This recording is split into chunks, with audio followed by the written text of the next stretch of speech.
Véritable success story de la radio Espace Guinée, les Grandes Gueules, détentrices des meilleurs scores radio en Guinée, de la meilleure émission talk show, a donné le créneau horaire du départ au bureau et du retour à la maison, récoltant depuis des années consécutives le titre d'émission la plus écoutée en Guinée, toutes catégories confondues. Un grand total de plus de 5 millions d'auditeurs ont été fidèles au talk show Les GG, diffusé jour après jour sur toutes les stations du réseau Adafo Média de 9h à 10h30, un exploit qui restera longtemps dans les annales de la bande FM en Guinée. Bien. Oh, vous avez entendu... Tamaro, d'abord, vous sentez que y a des gens qui vont certainement frapper à la porte, à vos portes bientôt. Est-ce que les portes étaient refermées, sincèrement parlant, par rapport à ces personnes-là? Ce qui m'étonne de votre part, vous êtes un grand média, mais vous avez toujours l'impression que le RPG a des difficultés. Il y avait 342 communes. Nous avons beaucoup plus de 200 que nous avons raflés dans nos pays. Nous avons beaucoup plus de 50% des communes que nous gouvernons. Ceci dit, on se bat encore et on continue de se battre encore pour diriger, pour être dans les structures du RPG. Si ce n'est pas l'essence du dynamisme du parti, ce n'est certainement pas un désamour. Le président lui-même a reconnu qu'il y a des difficultés. Oui, mais non, mais il a à brûler sur le bureau politique. Je l'ai dit même ici, j'ai dit que dans plusieurs de nos communes, nos responsables locaux sont en mauvaise intelligence avec les populations. Ils gèrent mal le parti. Là, ça n'a rien à voir avec le militantisme dans le parti. C'est que le président dénonce. Il dénonce le comportement de certains responsables dans la gestion du parti. Ça n'a rien à voir avec le militantisme. Le cas de la capitale est hautement symbolique. Absolument. L'UFDG a déjà vous savez, deux communes. Oui, c'est deux communes. Mais après, une voix à Conakry est égale à une voix à Yomou dans les élections générales. Bien. Voilà. Alors, peut-être dernière question sur le cas de Matoto, avant de passer à d'autres volets de cette interview. Sur le cas de Matoto, qu'est-ce qui va se passer finalement si l'UFDG se maintient dans sa posture à ne pas aller à cette reprise? Parce que ça semble être la ligne de conduite pour le moment affichée par le parti. Ce parti dit niet. Et il n'est pas prêt de s'associer à toute forme de reprise. Qu'est-ce que vous allez faire? Est-ce que vous allez installer en ce moment? Est-ce que je dois me reprendre? M. Célou Dalein ou l'UFDG a deux choix. Ne pas participer à la reprise des élections à Matoto. Auquel cas? Ou aller dans la rue. Auquel cas? Il y aura la reprise. Il y aura la reprise avec le RPG. Mais ils sont sortis à Kindia, il y a eu l'élection. Sont sortis de la salle. Donc s'ils ne viennent pas, si la reprise est convoquée et qu'ils ne viennent pas. Si la reprise est convoquée, le jour de la reprise, il y aura l'élection du maire de Matoto. Une élection, c'est quand même deux partis qui concourent. Non. Oui. Non, c'est le nombre de conseillers qui vont venir et qui vont participer, le quorum. Le quorum sera atteint. Bon, en même temps, l'autre question, c'est que si vous étiez aussi rassuré de votre victoire à Matoto, pourquoi, honorable, vous avez demandé, en politique, je ne sais pas si c'est vous qui l'avez fait ou pas, mais pourquoi avoir demandé aux conseillers de filmer, de photographier leur vote? Pourquoi? Vous savez, si vous cumulez, vous mettez à commenter tous les commentaires, vous risquez de quitter l'information. Les Grandes Gueules. Ça a été dit. On a réussi. Attendez. Domani Doré. On a dit à Domani de filmer? Bien sûr. Elle a dit. Non. Elle a dit avoir signé. Attends. Consigne par qui? Non, mais ça n'a pas été précisé. Mais c'est ce que j'ai dit. Oui, mais si. C'est-à-dire, vous commentez les commentaires. Ça a été une consigne de vote. Mais non. Domani ne peut pas. Alors, Domani raconte des romans. Elle raconte des romans. On a le sonore. Attention. Domani n'a certainement pas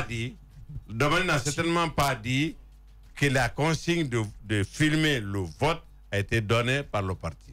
Ça, je suis catégorique. Elle ne l'a pas dit. Bien. On va progresser. Parlant de Domani Doré, vous me tendez bien la brèche et je la tiens. L'atmosphère politique dans notre pays se passe dans une ambiance un peu, permettez-moi l'expression, de mauvais goût, avec des écarts de langage de part et d'autre. Vous avez certainement suivi l'épisode Ousmane Gawal Diallo ces derniers temps, qui est rentré dans une révélation sans preuve, soi-disant que Mme Domani Doré aurait soutenu TOS du fait qu'ils aient des relations. Alors, selon vous, est-ce que la morale a un peu perdu, a un peu foutu le camp dans notre pays, dans l'atmosphère politique? Non, ben écoutez, tu sais, je m'empêche toujours de commenter les déclarations ou la rhétorique de Ousmane Gawal. Elle est de si mauvais goût que franchement, je ne vais pas m'associer à cette rhétorique. Ousmane Gawal est devant la justice pour ces mêmes diffamations. Il y a même maintenant, devant le bureau de l'Assemblée, la question de la levée de son immunité parlementaire. Justement, je voulais en venir. Je voulais en venir. Dame Domani a été Ousmane Gawal devant la Domani a été très grande. Domani a dit que tout le monde devrait s'associer pour condamner ce genre de comportement.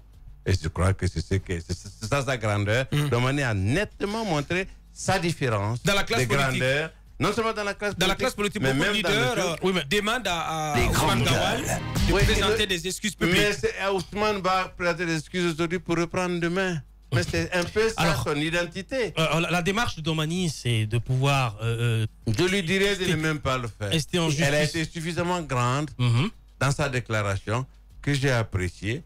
Elle n'a pas voulu se mettre au même niveau que Gawal. Et je crois que ça l'a grandi. Bien. Notre invité, M. Amadou Damaro Camara, chef de la majorité présidentielle à l'Assemblée nationale. On va s'intéresser à présent au PA, à l'installation des PA le long de la route Le Prince. Vous en pensez quoi? Et ce dispositif sécuritaire a tout de même permis de ramener un peu de tranquillité le long de l'axe, mais c'est une mesure qui est dénoncée par l'opposition. Et surtout, au début, on parlait de la limitation. On a l'impression qu'aujourd'hui, rien n'est dit. C'est pour longtemps que ces PA sont installés. Comment vous réagissez à ce dispositif? Je crois que madame m'avait suffisamment sermonné ici quand j'ai proposé à ce que ces PA soient installés. Elle a trouvé que c'était... Ça va coûter combien aux contribuables guinéens? C'est important. La sécurité n'a pas de prix, même si ça a un coût. Ce qui est certain aujourd'hui, il y en a même qui l'avouent, mais qui ont peur de le clamer pour dire franchement, merci M. Damaro, que vous ayez installé enfin ces PA. Les grands gars. Nous allons à la maison. Nos boutiques sont restées au moins un mois ouvertes. Nous vous remercions.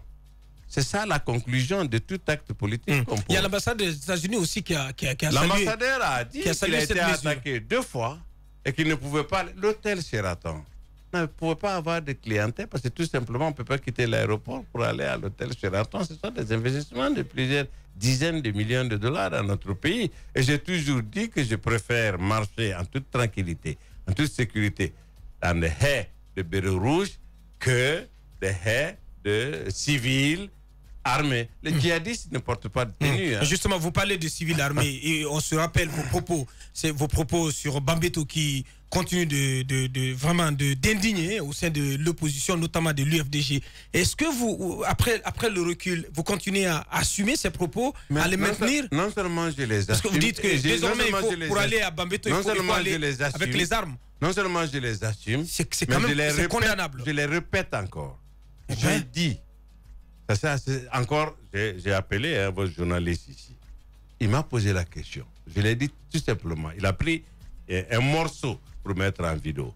J'ai dit qu'en dehors des heures de manifestation, que des personnes soient là à s'attaquer aux populations, à les spolier de leurs biens, à arracher les bijoux des femmes, à arracher les sacs des femmes, à même violer. Ceux-ci ne sont pas des manifestants, ceux-ci ne sont pas des militants, ceux-ci sont des grands bandits. On ne peut aller contre les grands bandits qu'avec les armes. Les grands bandits se situent sur Bambeto ou sur la route de Damaro là-bas, ils restent des bandits. Et s'ils sont des bandits armés qui s'attaquent aux populations paisibles, on ne peut pas aller avec des gants pour les caresser. Là, je le répète. Et puis on m'a dit, oui, mais les véhicules ne sont pas immatriculés. Mais on ne s'annonce pas quand on vient contre un bandit. Pour dire, écoutez, j'arrive, voici le numéro de mon véhicule. Ça, c'est pas comme ça. Alors, si je comprends bien... Ce sont des voyous qui s'attaquent. Et si quelqu'un réclame que ces voyous sont leurs militants, ils sont des chefs des voyous. La pression est importante. Donc, vous n'avez pas dit que désormais, toute personne qui doit aller à Bambeto doit aller avec les armes. vous précisez quoi exactement. Mais comment je peux dire important. Ça? Mais je viens de le dire. Oui, mais parce que c'est comme ça qu'on a compris. C'est comme ça que ça a été expliqué aux gens. Non, ça n'a pas été compris comme ça. C'est comme ça que ça a été manipulé. C'est ce que j'ai dit. C'est comme ça que ça a été interprété. On dit oui, Damaro dit que désormais pour aller contre les gens de Bambeto, on a même dit pour aller contre cette communauté, il faut aller avec des armes. Je n'ai pas dit ça. J'ai dit en dehors des heures de manifestation. Parce que qu'est-ce qui se passe? Quand on dit ville morte, qu'est-ce que cela veut dire ville morte? Rester chez soi. Ne pas aller travailler. Ne pas aller travailler. Si manifester est un droit constitutionnel, circuler librement sur toutes les parties du territoire guinéen est encore plus un droit constitutionnel.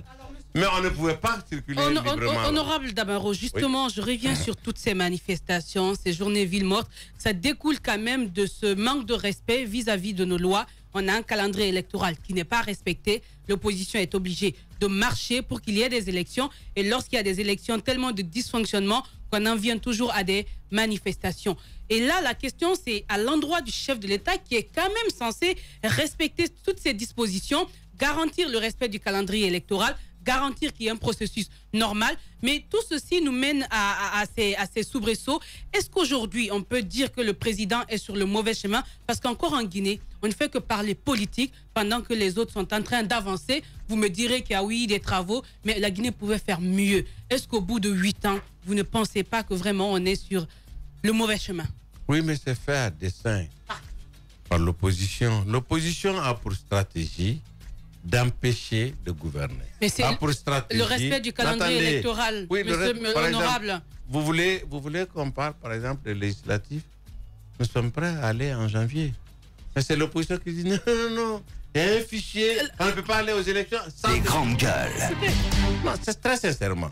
Chaque fois qu'il y a eu un problème comme ça, il ne l'avoue jamais. Ou il l'avoue en privé, il le nie en public.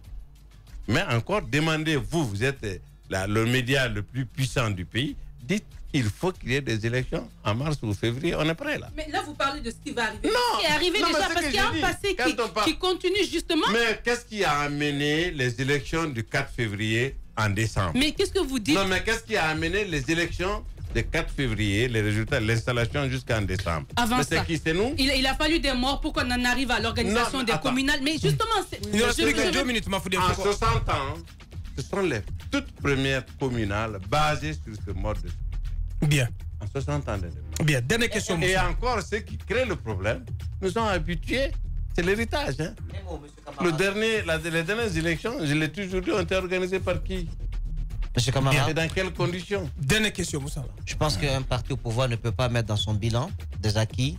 L'opposition m'a empêché de gouverner. Ça ne fait pas partie du bilan. Deuxième, ce que je veux. Maintenant, on a commencé à gouverner. Ah, merci d'être là. Et moi, sur la nouvelle loi sur la CENI, vous et l'UFDG, vous êtes taillé la part du lieu. Au moins, je pense que sur cette loi, il n'y a pas de désaccord, il n'y a pas eu de désaccord entre l'UFDG et le RPG. C'est une entente. Non, il y a des désaccords. Entre les lions de la forêt. Le problème, c'est quoi? C'est que nous avons à peu près 200 partis légalement constitués en Guinée. Il y a 17 places à donner à ces partis. Il faut bien mettre des filtres, à moins qu'on ne procède au tir au sort. Si on doit mettre le premier critère, que vaut ce parti sur le terrain? Vous savez, la CENI en soi est une anomalie institutionnelle. Elle est née à partir des manques de confiance entre les acteurs politiques. Bien. Donc, quand on est là, seuls ceux qui participent réellement ou en grande partie peuvent participer à sa constitution pour pouvoir surveiller. Bien. Ah, oui. L'opposition 7. Maintenant, les 7, qu'est-ce qui prouve qu'au niveau de la mouvance, il y aura au moins 3 partis représentatifs? Parce que c'est dans la loi. On dit nonobstant les critères, chaque mouvement doit être représenté au moins. Vous avez quel allié à On a la NGR. On a au moins 4 autres alliés. Bien. Ce sont des alliés. Mais l'opposition est plurielle. Oui, mais la mouvance est plurielle aussi. Bien. Je pense qu'on arrive pratiquement au terme de cette émission. Oui. Juste le temps de lire quelques réactions. Celle venant de Mohamed Bangroa du SLEC. Bonjour les GG. Dites à Faïla Doumbouya de ne pas se cacher derrière le gel du salaire des enseignants de Zérékoré pour dire qu'il prenait à crédit du riz pour les enseignants grévistes pendant que lui-même, Faïla Doumbouya, n'a pas son salaire gelé. Son chef d'établissement émargeait à sa place. Je le dis avec preuve. Posons la question à Faïla Doumbouya, quel est son lien avec ce texte enseignant contractuel devenu conseiller? La grève continue. Donc c'est Mohamed Bangoura qui nous envoie ce message. Là, Junior Condé qui nous écrit aussi, sauver la face est mieux que le ridicule. Bien, on est obligé de s'arrêter là. Toutes nos excuses à nos auditeurs pour le sujet, l'arrivée annoncée de Aya attendez quand même, j'ai du mal. Aya Nakamura, cette artiste française donc qu'on avait annoncé dans cette émission. Toutes nos excuses. Et malheureusement donc elle n'est pas présente avec nous. Toutes nos excuses donc pour ce désagrément. Merci à vous qui nous avez écoutés à l'international là, sur le www.espacefm Guinée, www.espacefmguinée.info. Merci à notre invité, honorable Amadou Damaro Camara. Merci également à tous les chroniqueurs, à notre équipe de réalisation, Mamoudou Kondé, le colosse du côté de la télé. Merci également à Ibrahim Prince Diallo, le doigté magique à la radio. Merci à notre équipe de cadrage, Awal et Lamine Silla.